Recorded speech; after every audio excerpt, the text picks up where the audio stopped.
I wanted to ask you about your beam lineup. Missouri was breathing down your tail right at that point, and you guys came through on the beam. How did it feel to get that done that day? Yeah, it felt great. I mean, that was something that um, I don't know. Well, my choices for starting event were either, well, we for our event order was either to start on beam or to end on beam.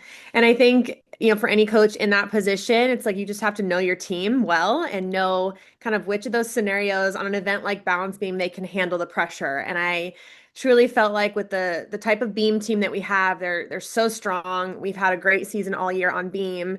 And when I look at the meets where we ended on beam on the road, like when the meet was on the line, we did some of our best beam performances. And so I really felt like we would be able to do that at this regional, which is why we chose to end on beam rather than start on beam. I just felt like that would be a good position to put them in, and they can handle that pressure. And I just had a really good feeling going into that rotation that they're seasoned competitors on that event. They are so well prepared and trained. So to get that done was really important. And here we are going to national championship where we have the same exact rotation order. So they are prepared for that. And I like that, we just kind of we get to keep it consistent. Okay, well, I was going to ask you about having the same order, but you said you had an influence over that, or I thought that was a blind draw. So starting this year now, the coaches get to choose in order of NQS. So the number one, the in that team in that session with the highest NQS gets to choose first, then the second, and the third, and the fourth. So we've had third choice on every meet. And so, Okay. naturally, the first team always chooses vault, second team chooses bars, and then we're kind of left with starting on beam or floor at that point. Okay, I wanted to ask you a quick something about Haley Klein. Just been on the all around for you so many times. I mean, maybe not a lot of 995s, but really consistent for you. I wonder what you thought of her this year. Yeah, I mean, I actually just yesterday was kind of looking at the season and counted the number of routines she's hit this season. She actually hasn't had one single miss this whole season, competing in the all around every single meet except for one. So that right there is just so incredibly valuable to this program. It shows just the level of discipline and preparation that she put in to be ready to be in that position for her team. And maybe it's not always the 995 at the end of the lineup, but it's absolutely something that we need, and which is why we continue to put her in every single lineup because she's so steady, she's so reliable, and the team really trusts her and the coaching staff as well. Thanks, Jordan. I might circle back in a minute. Okay. Christina, go ahead. Yeah, hey Jordan. I want to ask you about another specific gymnast. Allison's really surged these last few meets. We've talked about her before, but how do you get her ready now for her first time on this stage at the NCAA? hmm Well, I think Allie is one of those athletes and competitors that thrives off of the pressure and thrives off of the big stage in these moments. So, she was one of the top recruits in the country when we recruited her, and we know what she's been able to do. So she's ready for this opportunity. She's excited, and this is why she chose to come to Arkansas because she wanted to help this program get back to the national championship and fight for national championship. So I'm not worried about her handling these moments. I'm just going to tell Allie to keep it normal. And what I told her before her beam routine on that last event at regionals was your normal is good enough. And she was able to go up there and put up a great performance. So just kind of keeping her in a normal mindset and reminding her how great she actually is. You guys are in a tough semifinal there with OU and UCLA. How do you approach that with the team? Do you guys like an underdog kind of role, or how do you kind of address that when you've got those heavy hitters in there with? I mean, both sessions have heavy hitters. I actually feel like we got the best draw we could possibly get. And, I looked at the team our first day back at practice and I said, look at the draw that we got and the rotation that we have in the session that we're in. Like, it's doable. It's definitely doable. If we show up and we're at our best, there is absolutely no reason why we can't compete with UCLA or Oklahoma. And the team's all looking at me with wide eyes and nodding their heads because they agree and they believe in themselves. And we've just continued to infuse that belief in them, especially as we've gone through this postseason journey. So we're training hard, we're gearing up, and we talked about it 2 years ago when we made it to the national championship back in 2024. If when we made it back, we wanted to be a little bit more ready to compete and a little more ready to put up a fight to make day two. And so that's kind of the mindset we have going into this week of training, and I absolutely believe that they're capable of it. With six judges at nationals, does that change anything for you guys? Does that change how you approach things at all?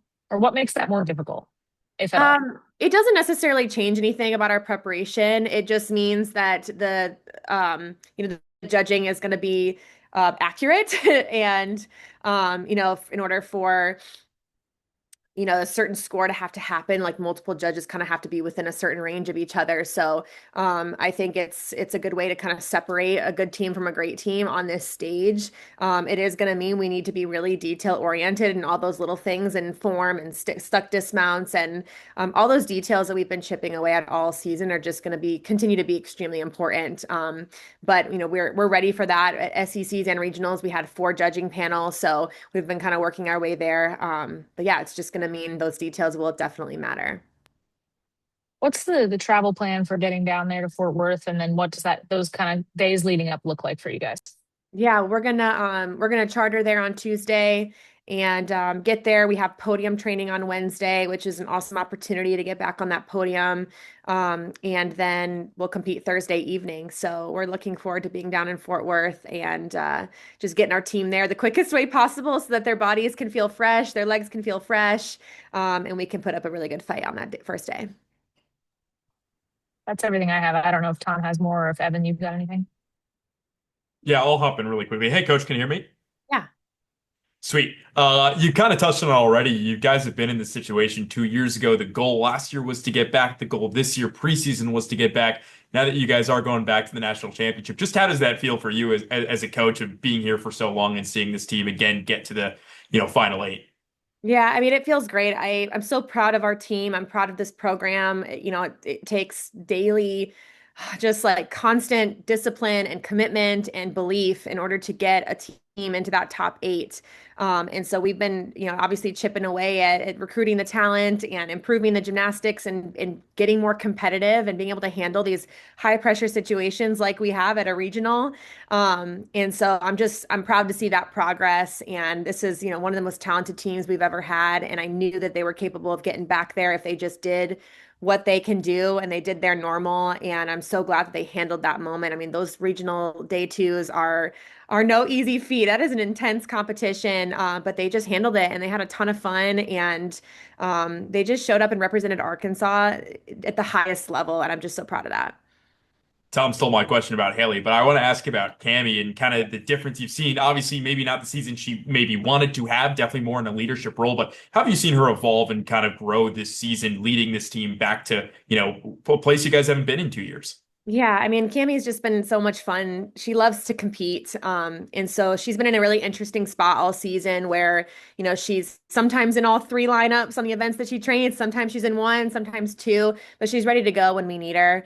She's obviously done a great job in that leadoff position on vault and then, just in and out of beam and really steps up at certain times for us on that event. So she's been really fun. And then she really added in floor this year. I mean, for a fifth year student athlete to add a whole event, not to mention floor, that's not an easy thing. And it took her 5 years to figure out what is that routine composition that's going to work for her. But she was able to step up on floor in some really important meets this year when we had other people whose bodies weren't cooperating that week. So I'm really proud of Cammie and excited to see kind of how she finishes out her career at this national championship. And with all the injuries last year and wanting to get back to this moment, what's kind of been the talk with the team at practice, just amongst themselves, of getting back to this goal that they set out despite the hard year in 2025? Yeah, well, they know what they want to accomplish at this national championship, but all year long, like we have done a really good job of not only pacing them, but keeping them really focused on the plan that day and not thinking ahead and really compartmentalizing every day. And we every single week have them set weekly goals. They partner up, they share what those goals are. So that did not change this week. They set those weekly goals. We keep them focused on that, staying in the moment. That's been a huge kind of theme for us because when you have a big goal like being at the national championship and being at that four on the floor, it's really easy to kind of think ahead and not pay attention to what you need to do that day. So keeping them really in the moment, compartmentalizing every single day, and just finding every possible way we can get better as a team between now and then. Last one for me, then I'll turn it over. Jocelyn's been on some of the biggest stages in the world, now getting a new kind of big stage for her to show out on. But what has kind of been the conversation and what have you seen from her leadership wise of telling kind of her teammates, hey, like We've been on big stages already. She's been on maybe some that are a lot bigger than others, but what have those conversations been like with Jocelyn getting ready for this week? I think she's just excited to be back at the national championship, but this time with her team. I mean, obviously she was there last year as an individual. It's just not quite the same for any athlete when you don't have your team walking alongside you. So I know she's really excited about that. I'm just excited to see the way Jocelyn and the whole team kind of show up and handle that big stage. I know they're ready for it, and I just can't wait to watch. Awesome. Thanks, Coach. Thank you. Yeah, quick question, a quick follow on Jocelyn. Her level of consistency, particularly on the beam, to just what type of body control, maybe what kind of composure or whatever does it take for an athlete to be that consistent on something like the beam? Yeah, it takes an extremely high level of confidence to do what Jocelyn does on beam. And I say this all the time, but the most fascinating part about Jocelyn is watching her about the 30 seconds before she mounts the balance beam, because you can really see her getting into this like performance mindset where a lot of athletes do that before floor, and it's really rare to see people do it on beam. And you watch her up there, she's the dancing, she's performing truly like really outwards, whereas a lot of athletes just kind of stay within that narrow space on those 4 inches. So what she does is really special. What she does is something that has taken years and years for her to develop and grow in that confidence. But she truly loves balance beam. She loves showing off what she's able to do on that event. And when you're in that mindset, you don't get nervous. You don't think about how high a pressure of a situation you're in. I mean, even at regionals day 2 on that last routine, like she missed a connection, but you could probably not tell because she plays it off, she dances out of it, and she was able to kind of re-choreograph and do a whole different combination of different skills to make up for that bonus. So not a lot of people would know that if you don't know the code of points, but she barely missed a beat and still scored a 9.95, and that is really impressive. That takes a special competitor and a special athlete on that event. Yep. And my last thing, I want to ask you about Lauren and Frankie, the two coming off injuries, but your veterans who provided so many scores for you over the years. What their seasons have been like, what they meant. Yeah, I mean, Lauren, it's just been a really fun journey this season, seeing her come back. I mean, she had a really tough time with her elbow injury last year. It really was about a year and a half ago she injured the elbow and tried to come back from it, ended up needing surgery. So it was just kind of a long recovery. So to see her go out there and perform and shine and to have fun with her team again, it's really special. And then she, about a week before regionals, like rolled her ankle and sprained it. And we weren't really sure if we were going to be able to use her at that meet. So just the toughness that she showed and the resilience to be able to come back and perform on vault day 1 in both events, on day 2, I was really proud of that. And I know she was proud of herself. And then Frankie, same thing. I mean, it's just been a long road to recovery. And she has had, even post Achilles, she's had a lot of ups and downs, just dealing with other aches and pains. But again, just the toughness and the willingness to do it for her team. I'm just so proud that we have people with that champion mindset, that team mindset within our program. And it's changed the culture and the legacy that they're leaving. I mean, Lauren's staying another year, but the legacy that Frankie's leaving and some of these seniors are leaving is just so remarkable. And I'm really proud of it.